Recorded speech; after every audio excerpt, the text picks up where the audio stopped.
Please be seated.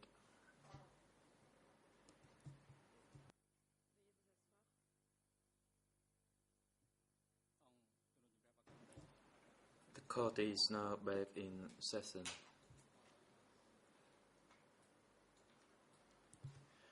The floor is once again given to the prosecution. You may proceed. Thank you, Mr. President.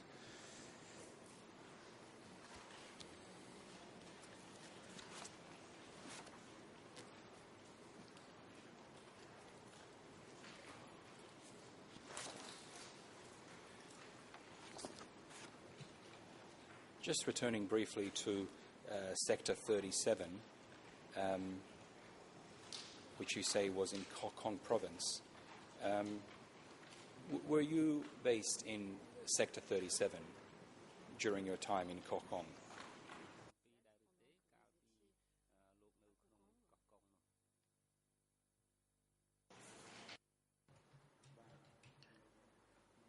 Yes, I was based in that sector.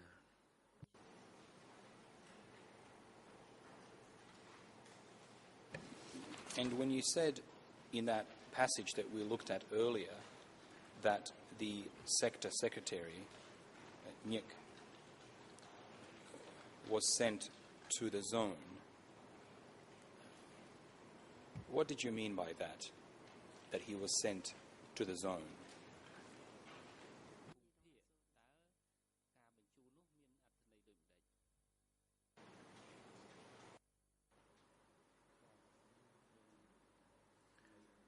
I did not know for sure the reason for them being sent there.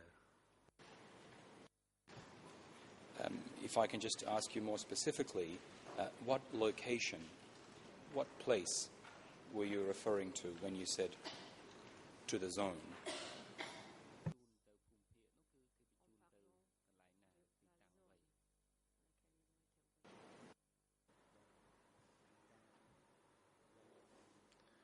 The location was the location of Tasi.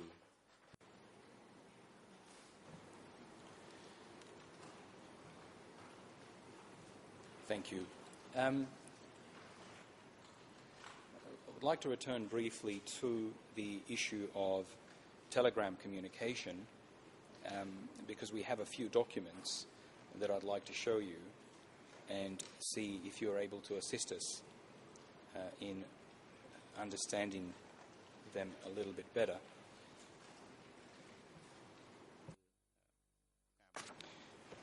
Your Honours, the first document that I'd like to show the witness is E3/1037. It is a telegram dated the 6th of October 1977. I have a hard copy for the witness, and if Your Honours permit, we can also show it on the screen.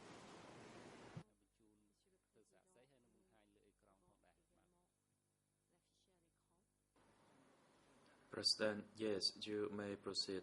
Court officer, could you take the document from the prosecution for the witness examination?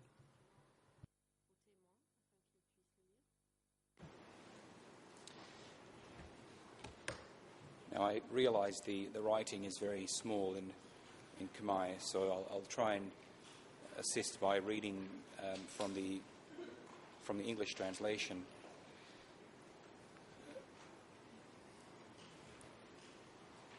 It's a one-page document only in all three languages. This is a telegram number 45.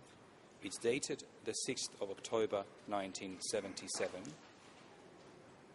and it is, we see on the left-hand side,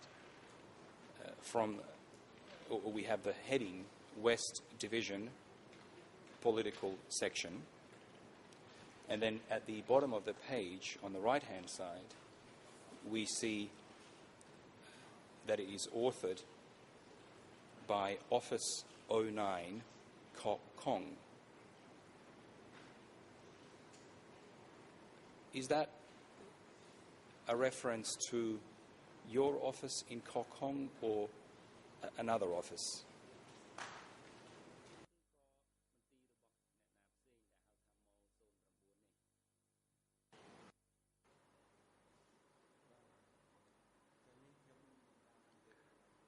I did not know about this office. There was no office at my place, as we were just a group of soldiers. Thank you. If we just look at the content for a brief moment. At number 1, it states, during the evening of 5/10, our defence unit along the coast dispatched a defence patrol since many enemy boats entered west of outer Koh Kong.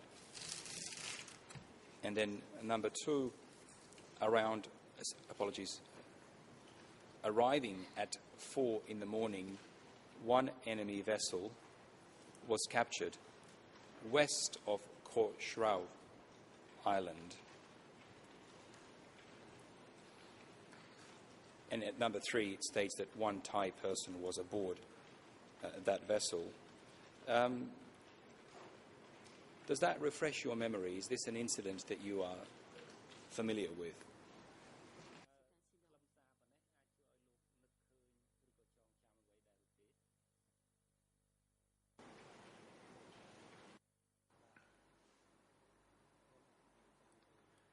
I cannot recall that, but this document was not sent from my place.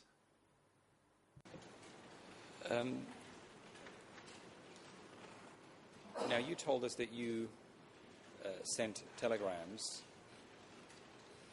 from your area. Was there an office that you were using? Did you have a telegram office in Koh Kong that you used?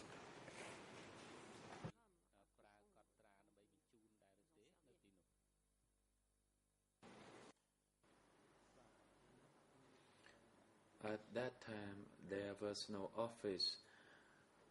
There was like the barracks for soldiers, and there were those small houses for soldiers to stay along the islands.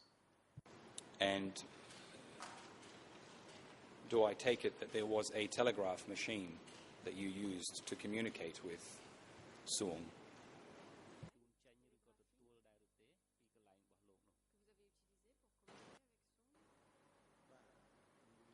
Yes, we had one such machine.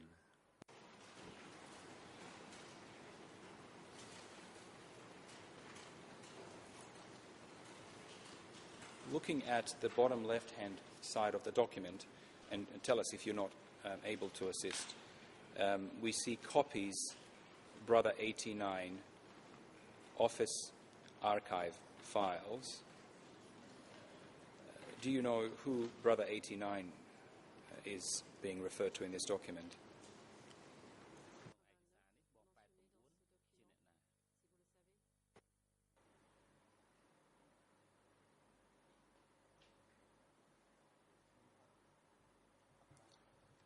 No, I do not know who that person is. Now, in terms of format, the telegrams that you sent and received, were they in a similar format to the document that you're looking at there?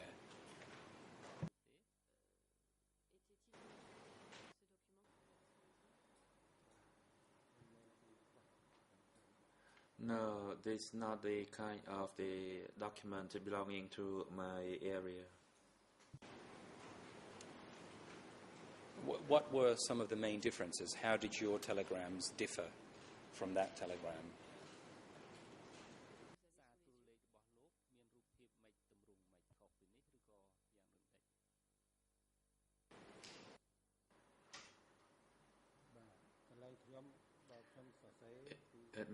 At my area,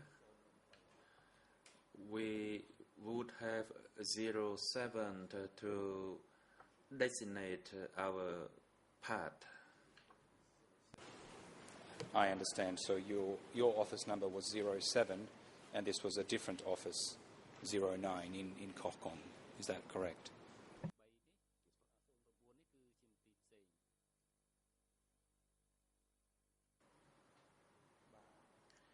Yes.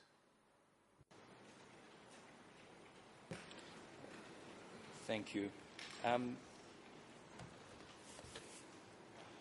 like to show you a couple more telegrams. Time is limited. I want to show you document E3/1031. Mr. President, this is another telegram from the West Division, and it is dated the 12th of August 1977 and signed by Suong. With your leave, I have a copy for the witness, and we can display it on the screen.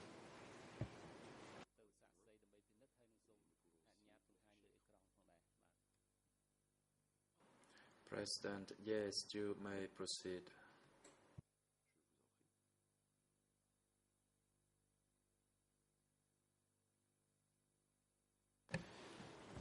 Thank you. Again, it's a very short document, and it has two annotations, handwritten annotations in Khmer.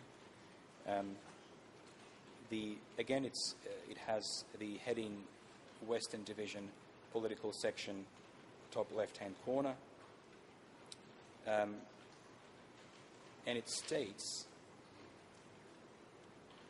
on 11 August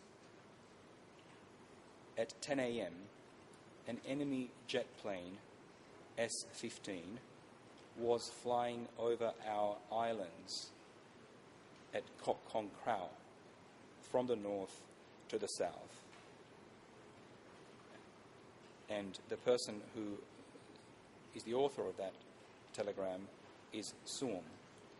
Let me ask you first, could that be the same person, Suong, head of the division that you have described for us?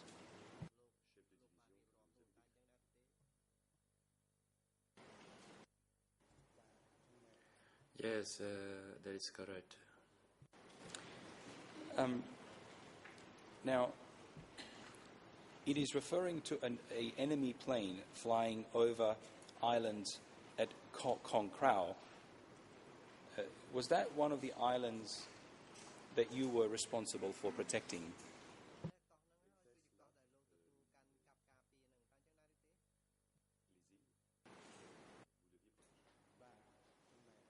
Yes, that is correct. And how would Suong have this information? Was it information that you provided to him and he then put in this telegram? Or did he get that information in some other way?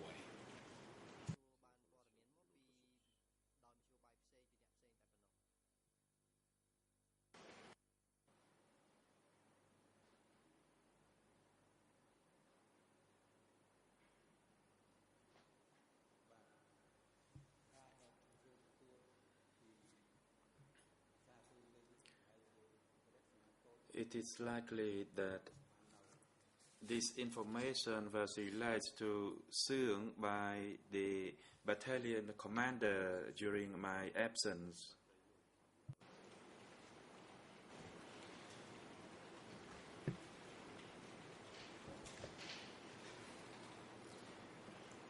So during your absence, a battalion commander would send this type of information to Suong, is that correct?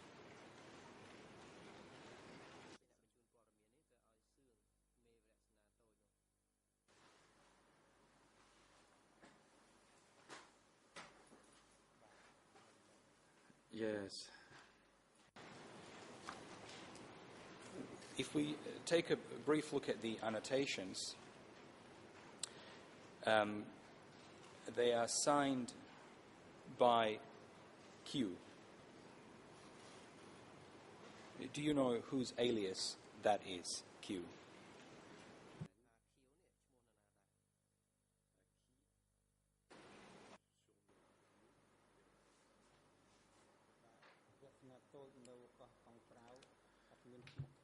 There was no person by the name of Kiev at the battalion level at the Koh Kong Krau.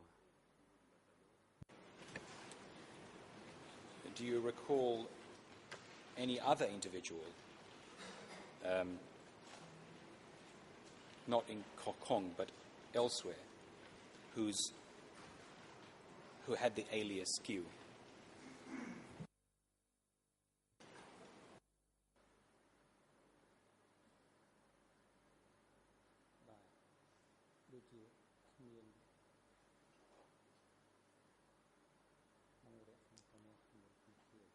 There is no person by the alias of Kiev in my regiment.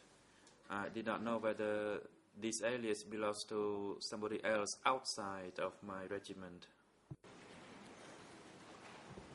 Do you recall if anyone else in the army, not in your regiment, but anywhere else in the army, did anyone else have that alias Q?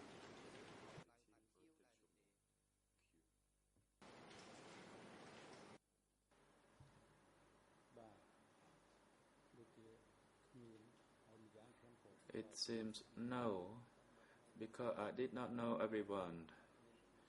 But as I said earlier, there is no one by the name of Kiev in my regiment. Do you recall what alias was used by Son Sen, whom you discussed earlier?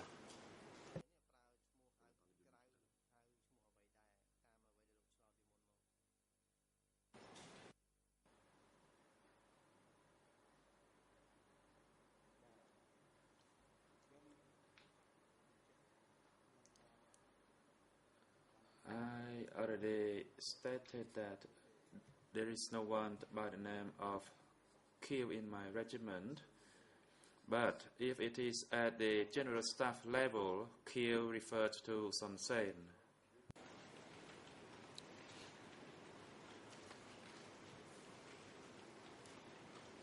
Now, if we just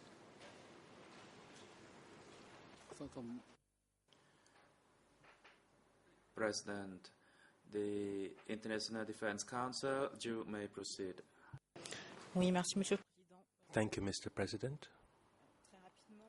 Very rapidly for the record, may I note that in the French interpretation, and I believe there is an omission, document E3/031, there is no mention of the name Kiel. I just want to point this out that as we proceed, there is an error in the interpretation. thank you. Just for the record, that should be E3/1031.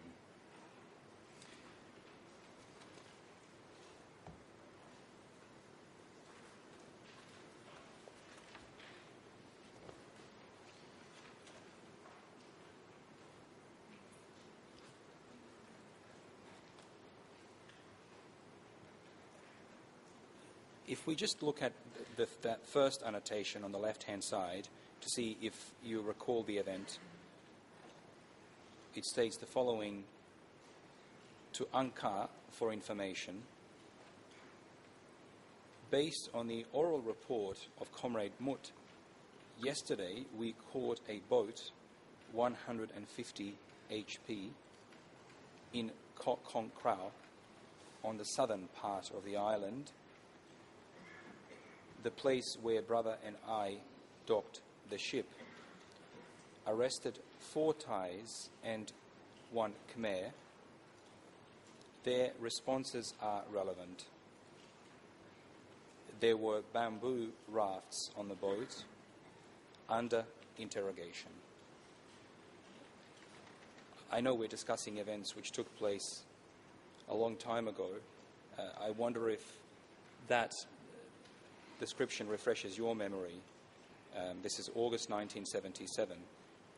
Do you recall this capture of a boat and the interrogation of 4 Thais and 1 Khmer?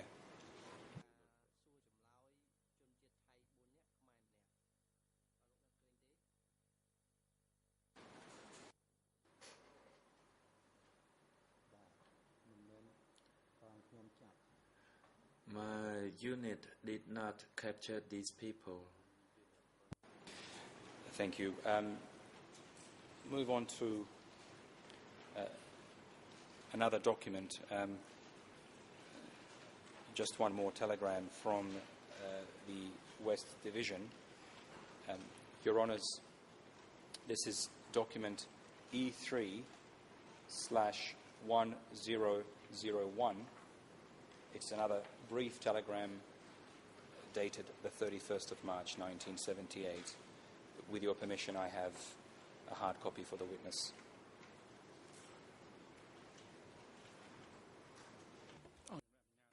Yes, you may proceed.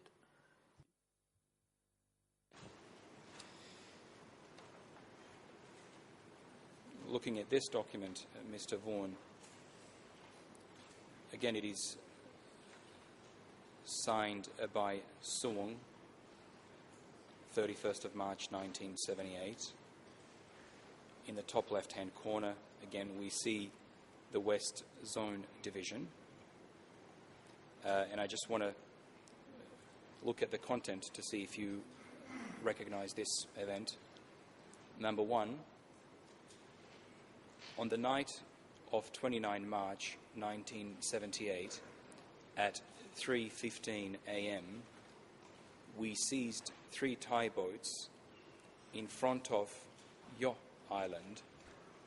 The boats were 5 kilometers away from the island. The reference there to Yo Island, is that the same island that you mentioned earlier as one of the islands that you were protecting?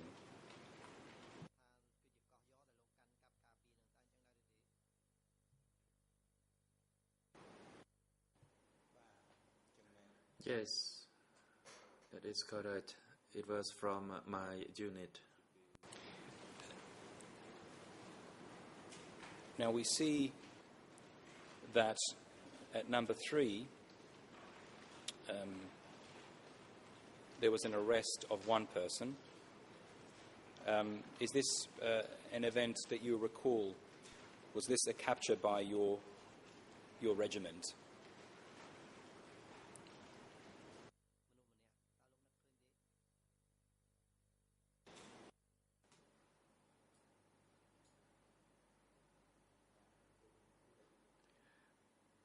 It seems that I cannot recall that event. Very well, I understand this is an event that took place a long time ago, but if we discuss broadly the flow of information, here again, would this be a case of information being provided by troops in the Kokong region to Suwon, and then Suwon preparing the telegram?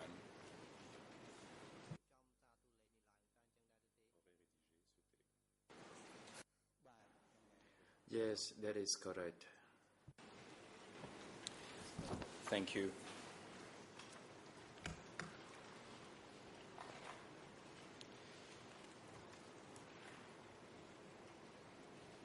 And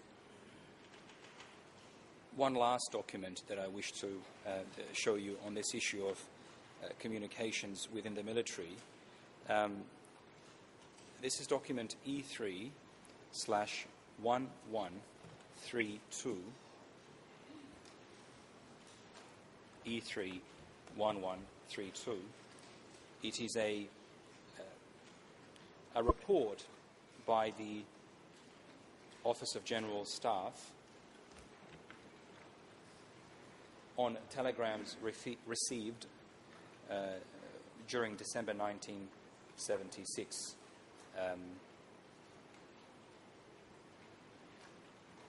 I have a hard copy for the witness, Your Honours, and with your permission, I'll give it to the witness.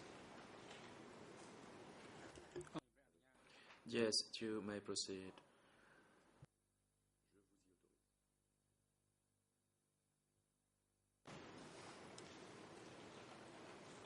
Thank you, Mr. President.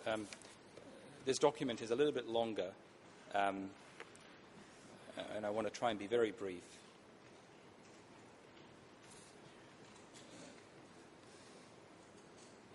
We see there, in the left-hand corner, Revolutionary Army of Kampuchea, Office of General Staff, and then the heading, Overall Situation in the Country and Along the Border via telegrams from 1 to 31st December 1976. And then there are a number of individual entries from 1 December to 28 December in relation to the maritime border.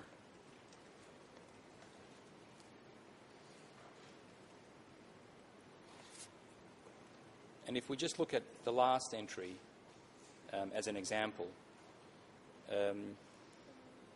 28 December 1976,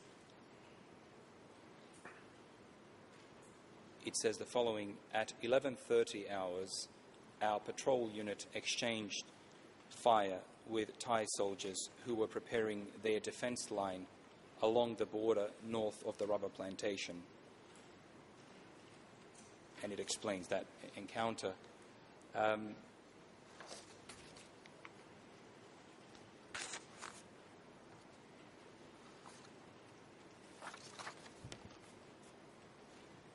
As far as you know, and tell us if you don't know,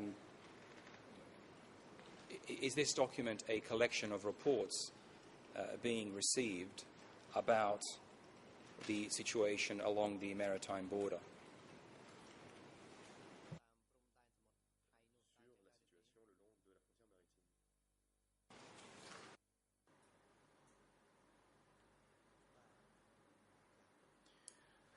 I cannot recall that. Thank you.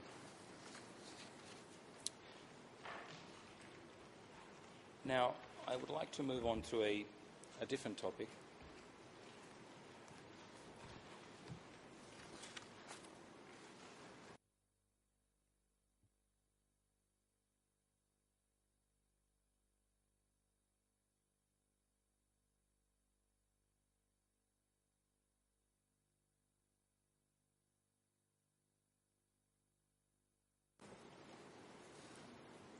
And it has to do with the operation of a security centre in the region where you were based.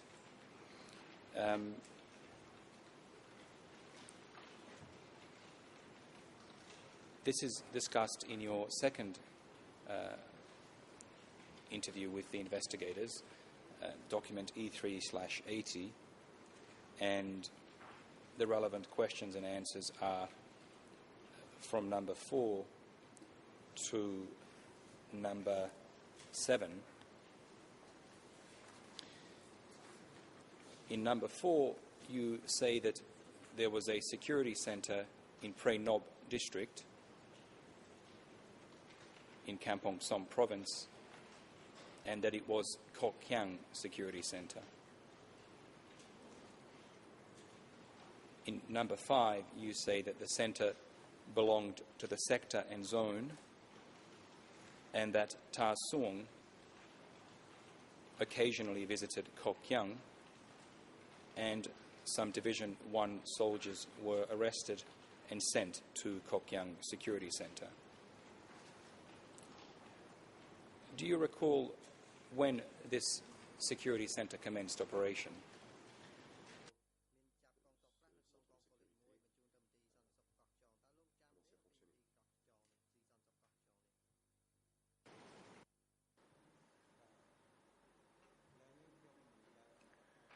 I never went there, but I was told by my combatants that there was a security center at Kok Yong, and it was quite a fair distance between Pre Nup and Kok Yong.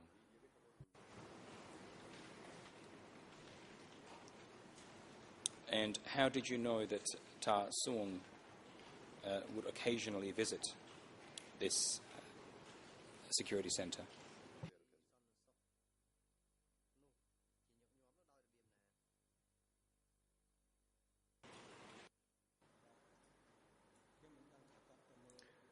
I did not know how occasionally he visited there, but I knew that he went there.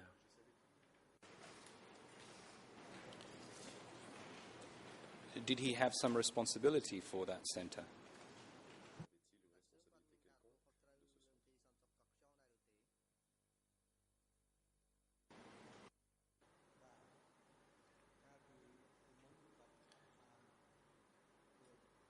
Initially, he did not supervise that area because the Kok Yong Security Center was established before he was in control of that center at a later stage.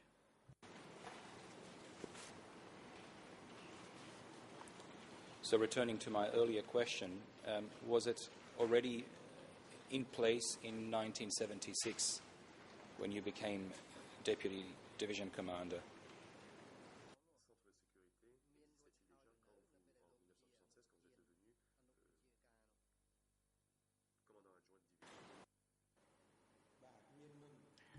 Yes, it was established even before I went there.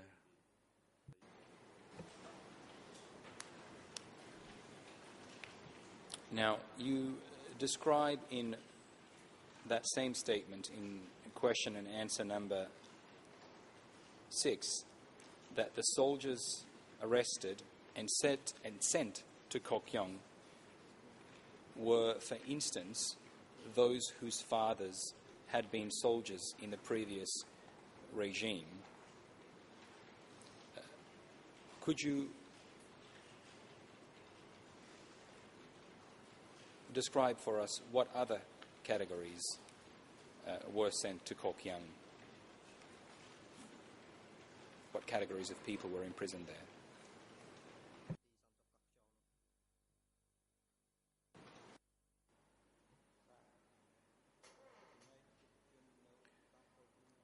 As for those soldiers in Division 1, Ta Seung took them to that security center, but he did not arrest them from their base. They were called to his location, and then they were taken to Kok Yong Security Center or elsewhere. I was not completely sure on that.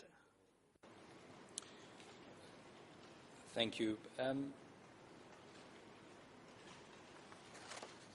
Now, just to explore that a little bit further, in your statement E3/80, at question and answer number 10, you say that regarding all decisions to arrest people in the division, there was a special force of the division tasked to conduct investigations and examine the biography of each combatant. Were these the people who would arrest and bring people to Ta Suong?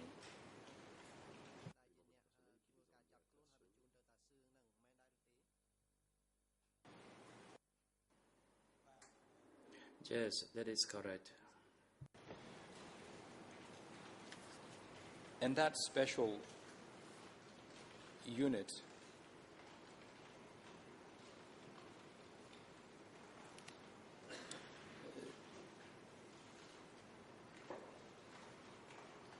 who issued orders to that unit as to who they should arrest?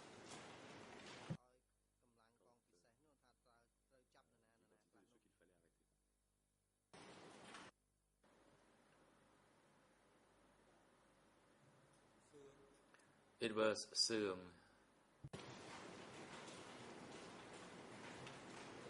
Now, in that same passage, you go on to say the following: in case an event happened, the special force of the division would come to request to send to the rear any combatant who, according to his biography, was linked because he was a child of a ranking soldier or official in the previous regime.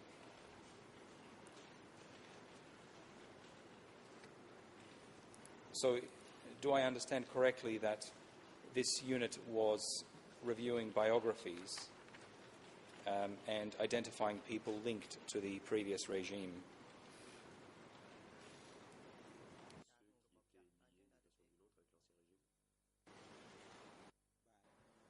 Yes, that is correct.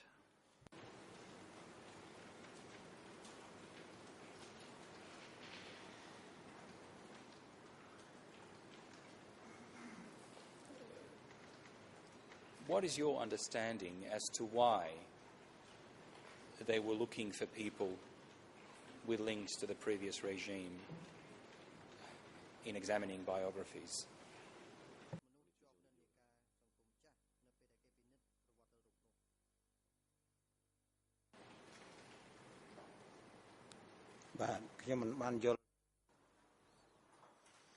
That I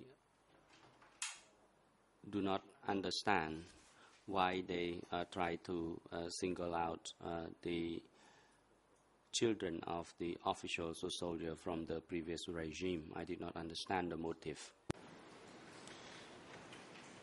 Now, returning to your statement, E3/80, question and answer number 7, you were discussing combatants from Kok Kong, and this is what you said: combatants in Kok Kong were sent to tempering places to dig canals at Bantay Long Vic. And Ta Sung, the division commander, was the one who decided the transfer of the soldiers. So do I understand correctly that some of the combatants in your regiment were removed and taken to tempering places?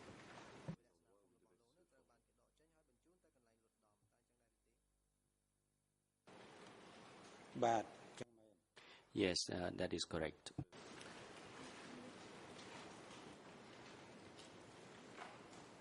Who actually physically took them and removed them from your regiment?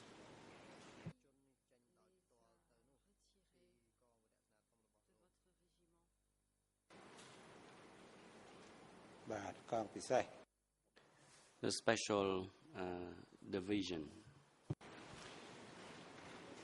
And when the special division or special force came to collect these people, did they inform you that they would remove them?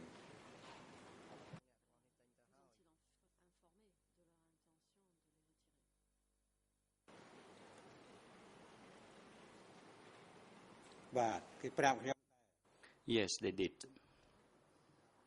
But I did not resist. I did not resist against their order.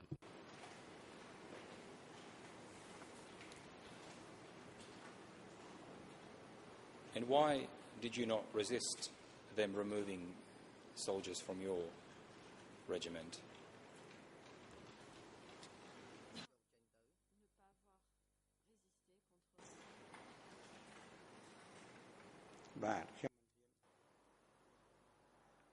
I dare not resist for fear of my personal security.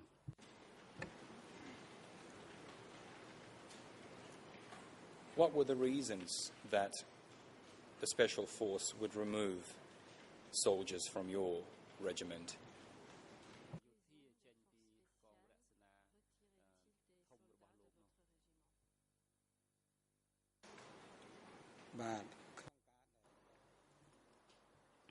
There was an order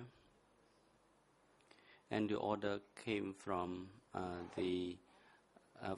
him who supervised all the regiments. So he had the final say on the fate of the soldiers. I understand that the order came from the head of the division. My question is simply, why were these soldiers being removed by the special force?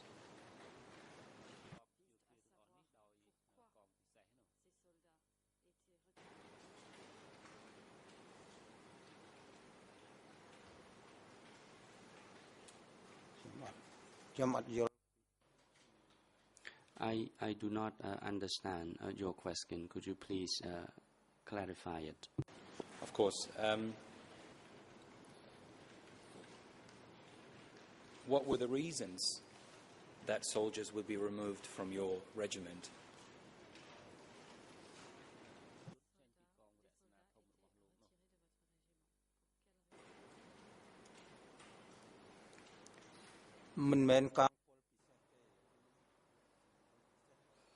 No, it was not the special division, but it was the special regiment subordinate to the division, and they received order from the division commander to remove certain soldiers from various regiments to the rear. Were they removed because they were identified as having family relations with member of the former regime? Was that one of the reasons they were removed?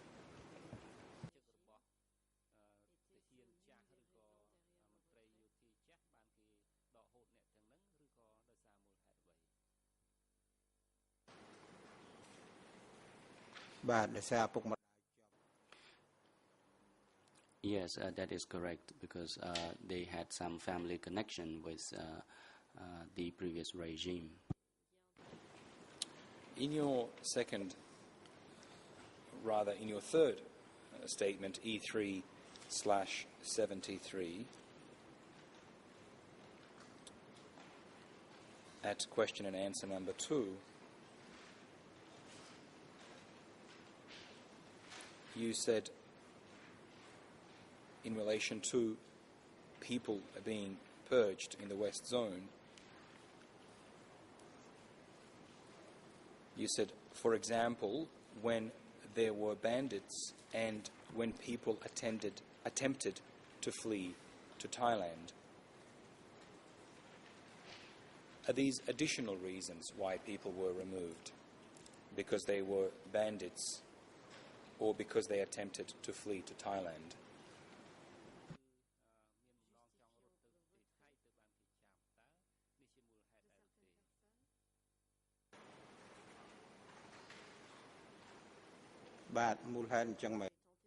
Yes, these were also the reasons.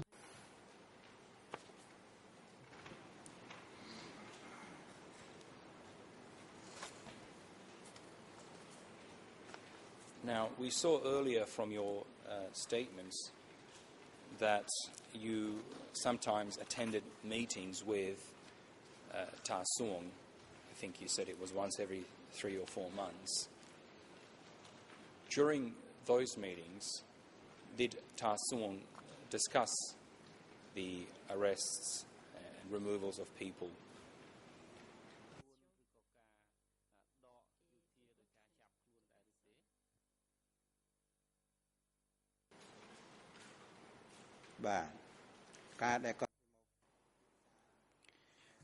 When he convened a meeting with me, he instructed me to keep a record of the biographies and keep track of the performance of the soldiers, and also found out the previous activities of the soldiers before the decision was made to remove any individual soldiers. And those biographies that you kept record of, were these the biographies that the special regiment used to identify people to be removed?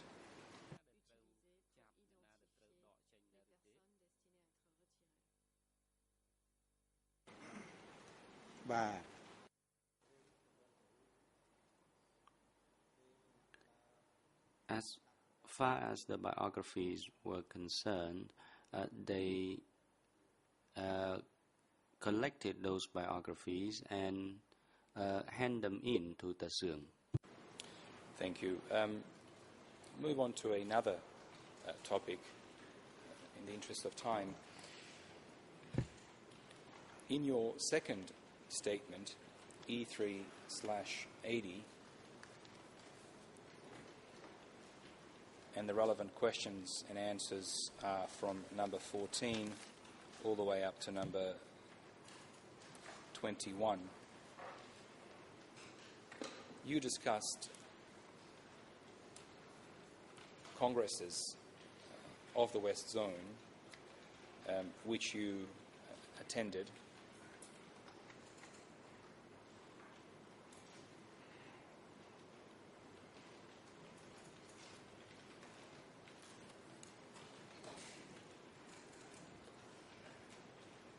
Now,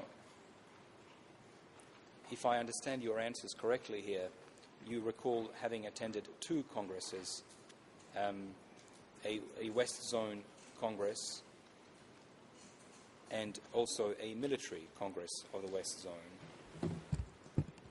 Excuse me, Your Honor. The President, witness, please hold on. Counsel, you may proceed. This is not an objection as such. I'm simply hearing what my colleague across the stage has said. I believe he referred to question and answers 14 through 21 of this statement. Now, the issue that I raised yesterday about the torture-tainted evidence, as far as I'm concerned, we are looking at E3/80.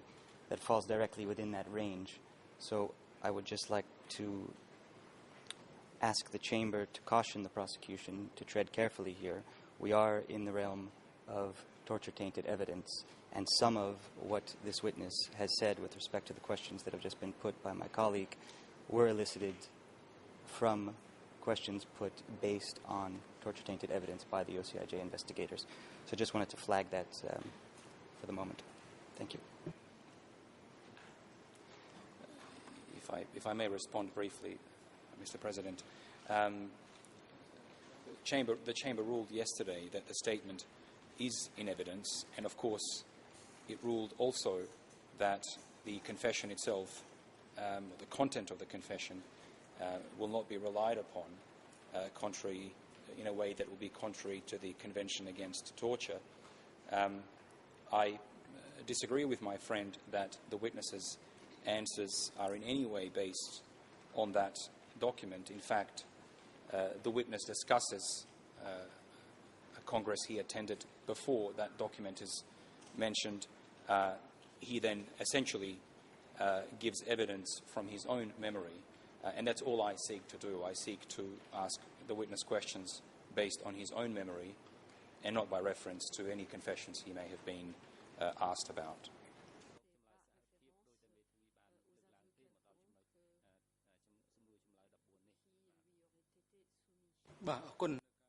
The President, thank you. Thank you for the observation made by counsel, and the Chamber notes your observation, and the Chamber also issued a ruling, and Chamber is cautious of these facts, and we are following the lines of questioning, and we will from time to time observe the line of questioning, and we will decide whether or not the question is appropriate. And parties are reminded that they have a specific question should they have any concern in relation to the any statement from the tainted evidence. So far, we have not actually heard any question concerning the confession extracted from by ways of torture. Witness, you are now instructed to respond to the last questions posed by the prosecution if you still recall. Otherwise, we may ask the prosecutor to repeat the last question.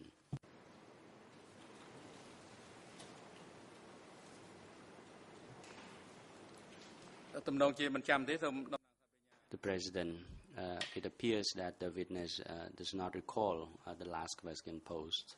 Mr. Prosecutor, please repeat your last question. Thank you, Mr. President. My question was simply, did I understand correctly your answers in a statement that you attended 2 congresses in the West Zone?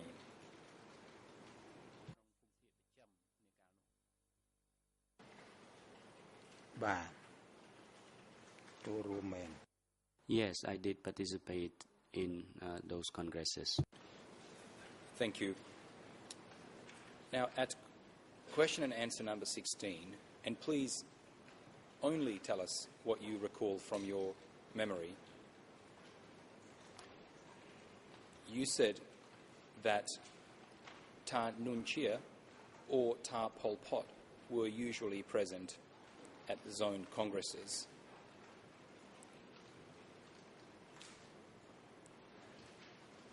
And then you said the West Zone Congress lasted about a week because during the Congress there were study and discussion sessions and we were divided into groups to have a self-criticism meeting days and nights. Is that a correct summary of your response? Do you recall that it was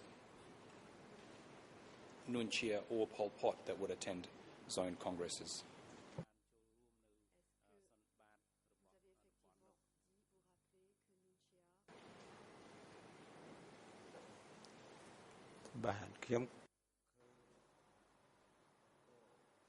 I only saw Ta Pol Pot, Ta Pal,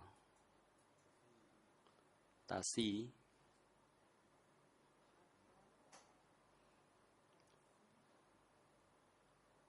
and the zone committee, as well as the commander of regiments, together with the secretary of division. Thank you.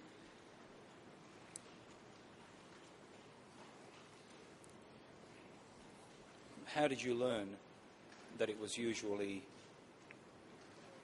Ta Nun Chia or Ta Pol Pot that would be present at zone congresses?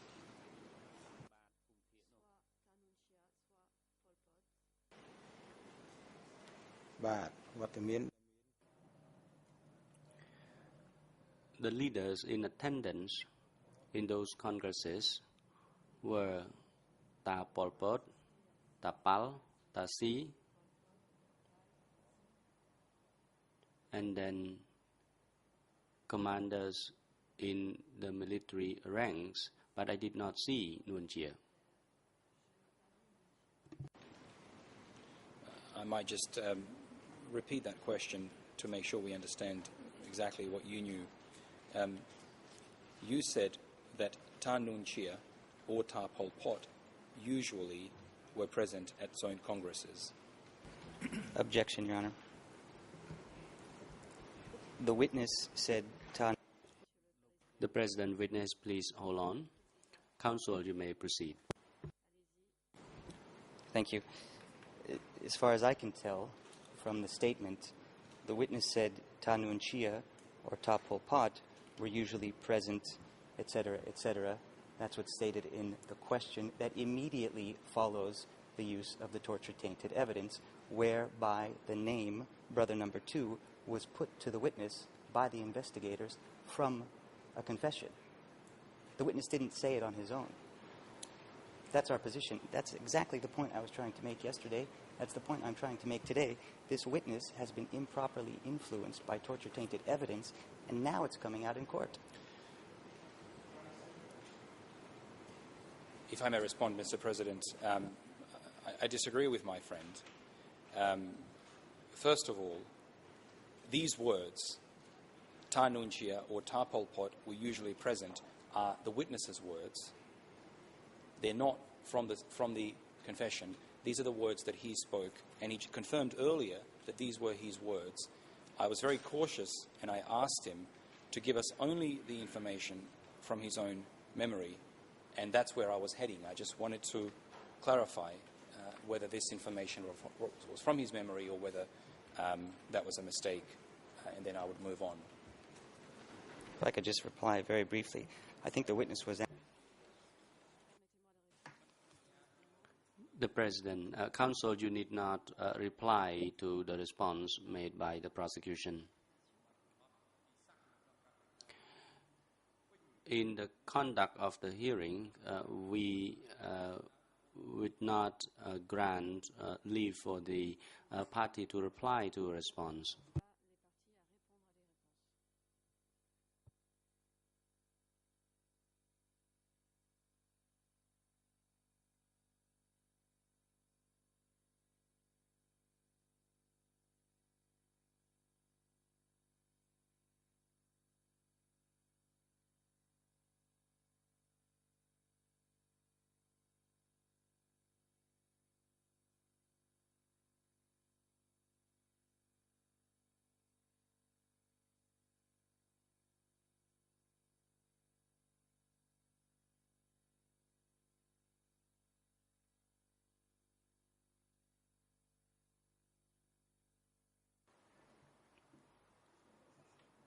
The President.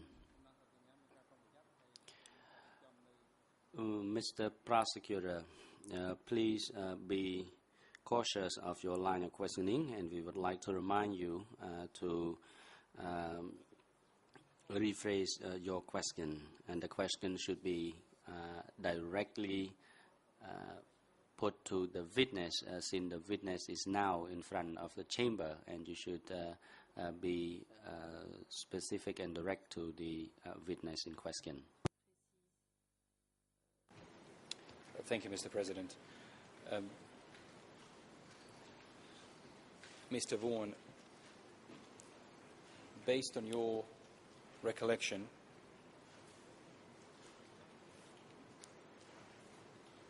is it correct that Pol Pot or Nuon Chia usually attended zone conferences? Objection. It's the same bit of evidence. It's the same bit of evidence. The witness has been asked twice already about who attended these congresses. He talked about Pol Pot and he mentioned some other names. He didn't say Nuon Chia. He said Nuon Chia in the statement at the prompting of the investigators, brother number 2. That's what's happened. I think what we ought to do is listen to the transcript, perhaps, and then we could clarify this. This is A16. That's the question that I raised yesterday, and I knew this was going to happen. And the President said, don't worry, it's a procedural defect. You should have dealt with it during the investigative stage. It's not going to cause any problems at the trial. It's causing major problems at the trial, I would say.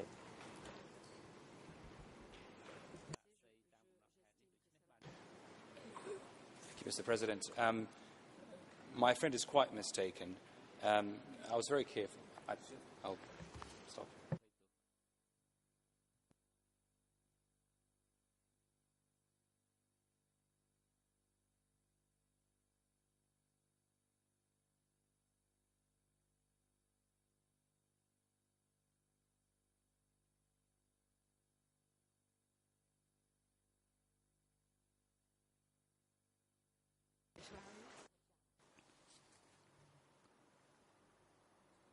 The President. The objection and the grounds of objection by the International Defense Council for Mr. Nuon Chia are not well founded, so not sustained. The witness is instructed to respond to the general question by the prosecution, the questions that elicits the memory of the experience of the witness. And if you can recollect the past event based on your experience, then you are instructed to respond to these questions. But if you do not recall the question asked by the prosecutor, you may seek his repetition.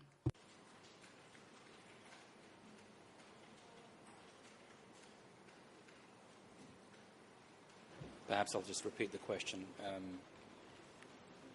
Mr. Mayor Sworn, based on your recollection, is it correct that Pol Pot or Nguyen Chia would attend zone congresses?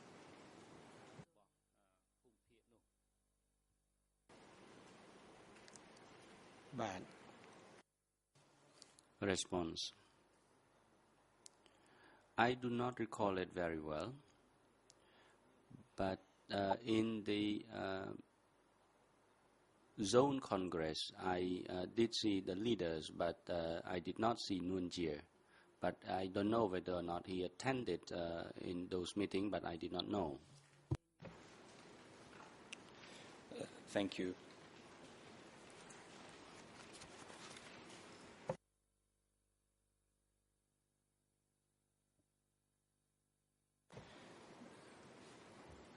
Now, you said also in E3/80 at question and answer number 19 that in those congresses, in the two congresses you attended, there was discussion about the purges of the enemy burrowing from within, referring the activities of the Vietnamese enemy. Who was it that discussed the purges of the enemy burrowing from within? Objection, Your Honor. I again would say that this is an additional fruit of that original poisonous tree that I was talking about yesterday. This is what we're talking about. Brother number 2 was put in this witness's mind. It was injected into this statement, into this series of questions, and it remained there. That's the fruit of the poisonous tree. You need to deal with that. You need to address that. Mr. President, we've moved on from the issue. We've already lost precious time yesterday, and I'm losing time today from a very limited amount of time. This is a completely unfounded objection. I would ask the Chamber to overrule it and allow me to continue. I'm happy to give the prosecution more time on Monday. I think that's absolutely reasonable. If they need more time, that's fine with us.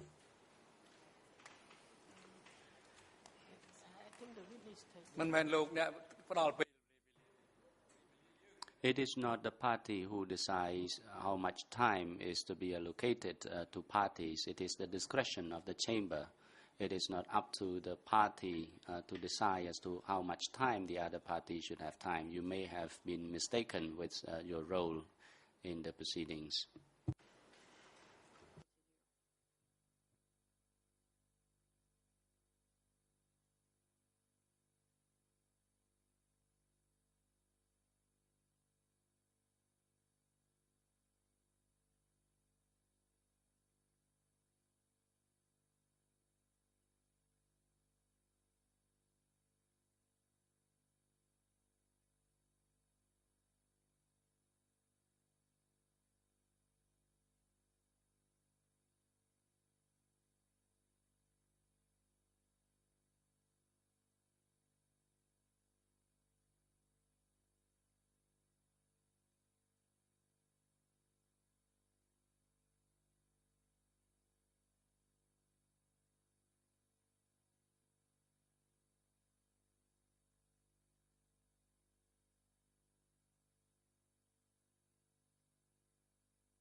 The objection and the grounds of objection by the International Defense Council for Mr. Nguyen Chia are not founded and does not sustain. So, Mr. Prosecutor, you may proceed with your line of questioning.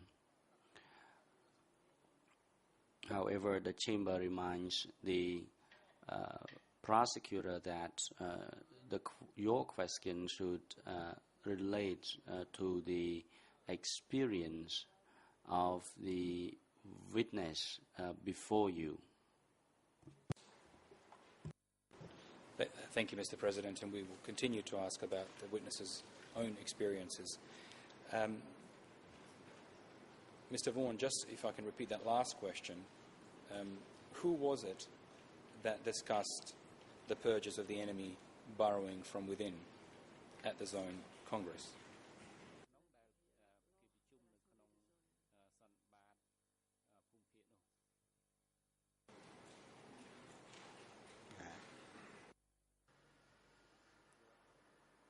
They were Ta Pol Pot, Ta Si, and Ta Pal.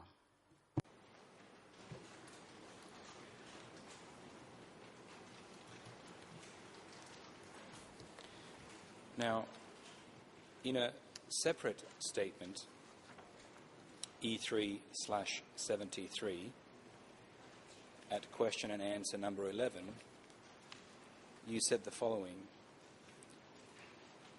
I attended the Congress twice, which either Ta Nguyen Chia or Ta Pol Pot was present in Kampong Speu Province and Bantay Long Vic in Kampong Chhnang Province.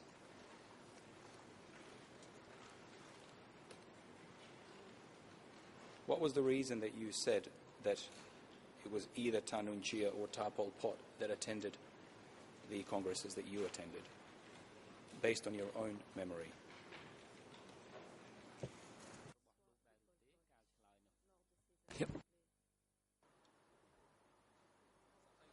The President, witness, please hold on. The National Counsel for Mr. Nguyen Chia, you may proceed. Counsel Sonarun, I would like to object against the question posed by the prosecutor. He reads out the statement from the previous record of interview when he reads that either Ta Nguyen Chia or Pol Pot were present in Kampong Speu province. I think that this statement was not precise, because that would elicit speculation from this witness. Mr. President, I am simply asking the witness, in this separate statement where he mentioned Nguyen Chia, why it was that he referred to Nguyen Chia, and I'm eliciting an answer based on his memory. I think that's entirely appropriate.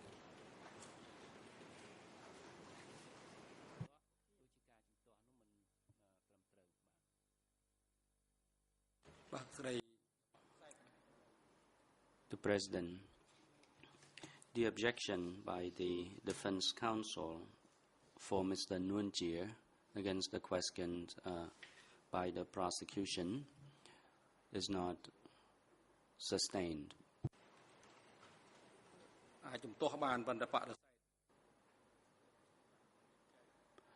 You may object, but if you refuse the questions by the prosecution, that was not defined in the Code of Criminal Procedures of Cambodia, so this objection as well as the refusal of these questions is not appropriate and does not sustain.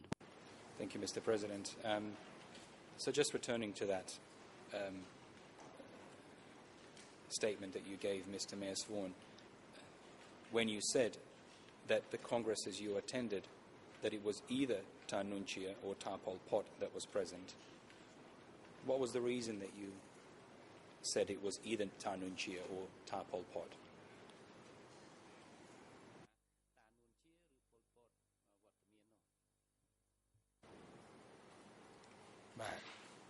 ខ្ញុំឆ្លើយសំអាង I will respond to this question based on my own experience. I did not see Mr. Nguyen Chia. I saw Ta Si, Ta Pol Pot, Ta Pal. That's what was based on my own experience at that time. I saw them.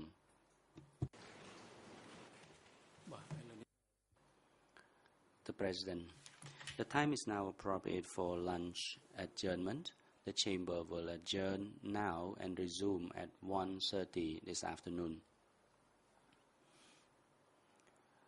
Court officer is instructed to facilitate the rest for the witness and his duty counsel during the break and have him back in this courtroom before 1:30 this afternoon.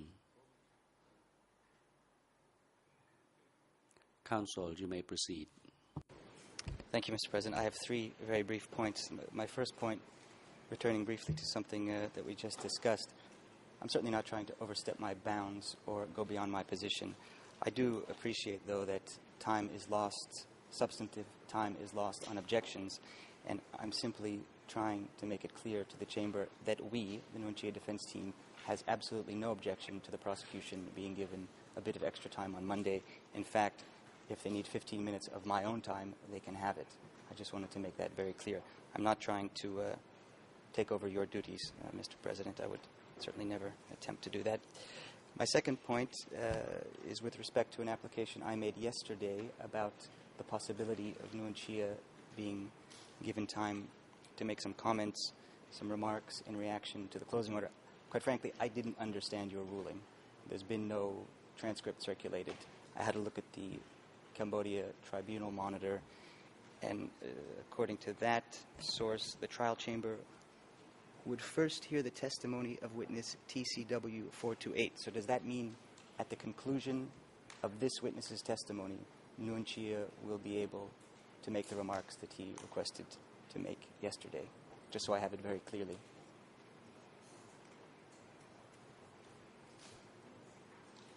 Judge Cartwright said yes, I think.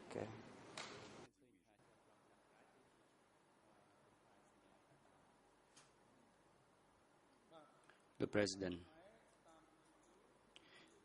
In Khmer, it was clear in the decision of the Chamber in relation to the request by Nguyen Chia, who wished to make certain remarks in relation to the relevant paragraph of the closing order read out in open court by the greffiers. The Chamber will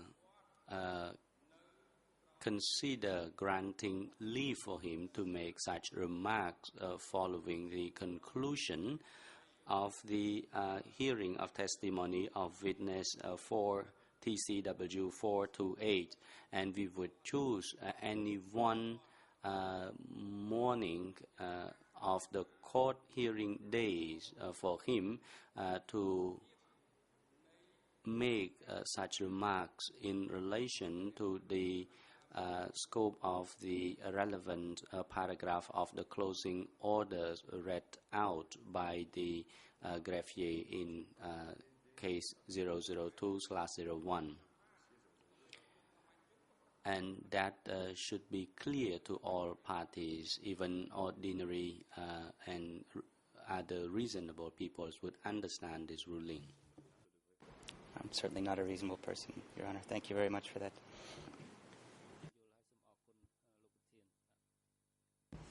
I forgot my last request. I've just been informed that Nguyen Chia is suffering from a headache, a backache, and a genuine and general lack of concentration. And for those reasons, he would like to spend the afternoon in the holding cell. That's our final application for the morning. Thank you.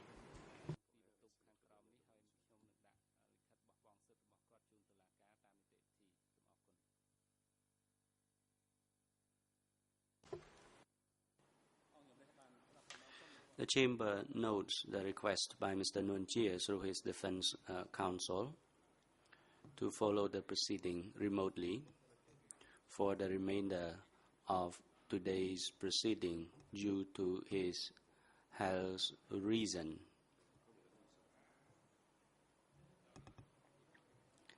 And the defense team for Mr. Nguyen Chia would submit the waiver to the chamber immediately. The chamber grants the request for Mr. Nguyen Chia to follow the proceeding from a holding cell downstairs where audio-visual equipment is linked for him to follow the proceeding remotely. And however, the chamber requires the defense team for Mr. Nguyen Chia to submit the chamber the waiver of Mr. Nguyen Chia not to be present directly in the courtroom today, and AV assistants are instructed to link the audio-visual equipment to the holding cell downstairs for the remainders of today's proceedings so that Mr. Nguyen Chia can follow the proceeding remotely from there. And security guards are instructed to bring the co-accused to the holding cell downstairs. Mr. Nguyen Chia is to remain in the holding cell where he will be connected to the audio-visual means to follow the proceedings remotely, and Mr. Kyu Sampon is to be brought to this courtroom before 1:30 p.m. Thank you.